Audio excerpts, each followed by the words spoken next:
മനുഷ്യായുസ് പലവിധ ഘട്ടങ്ങളിലൂടെയാണ് കടന്നു പോകുന്നത്. എന്നാൽ ചില വയസ്സുകളിൽ മനുഷ്യന് കൂടുതൽ മാറ്റങ്ങൾ സംഭവിക്കുന്നു. 34, 60, 78 വയസ്സിനിടയിൽ മനുഷ്യർക്ക് ത്വരിതഗതിയിലുള്ള വാർദ്ധക്യ കാലഘട്ടങ്ങൾ അനുഭവപ്പെടുന്നതായാണ് ഒരു പഠനം സൂചിപ്പിക്കുന്നത്. മനുഷ്യരക്തത്തിൽ കാണപ്പെടുന്ന ചില പ്രോട്ടീനുകൾ പ്രായത്തിനനുസരിച്ച് ചില മാറ്റങ്ങൾ സംഭവിക്കുമെന്ന് ശാസ്ത്രീയ ഗവേഷണങ്ങൾ തെളിയിച്ചിട്ടുണ്ട്.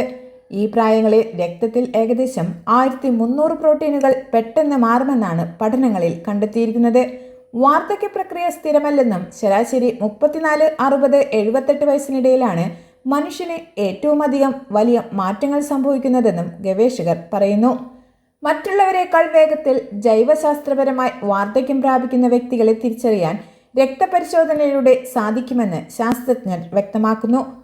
വാർദ്ധക്യത്തിന്റെ പ്രതിഭാസത്തെ വിശദീകരിക്കാൻ നിരവധി സിദ്ധാന്തങ്ങൾ മുന്നോട്ട് വച്ചിട്ടുണ്ടെങ്കിലും വാർദ്ധക്യത്തിന്റെ അടിസ്ഥാന പ്രക്രിയകളെ നയിക്കുന്ന സംവിധാനങ്ങളെക്കുറിച്ച് പൂർണ്ണമായി വിശദീകരിക്കാൻ ഇതുവരെ ആർക്കും കഴിഞ്ഞിട്ടില്ല. നേച്ചർ മെഡിസിൻ എന്ന ജേണലിലാണ് ഇതു സംബന്ധിച്ച വിവരങ്ങൾ പ്രസിദ്ധീകരിച്ചിരിക്കുന്നത്.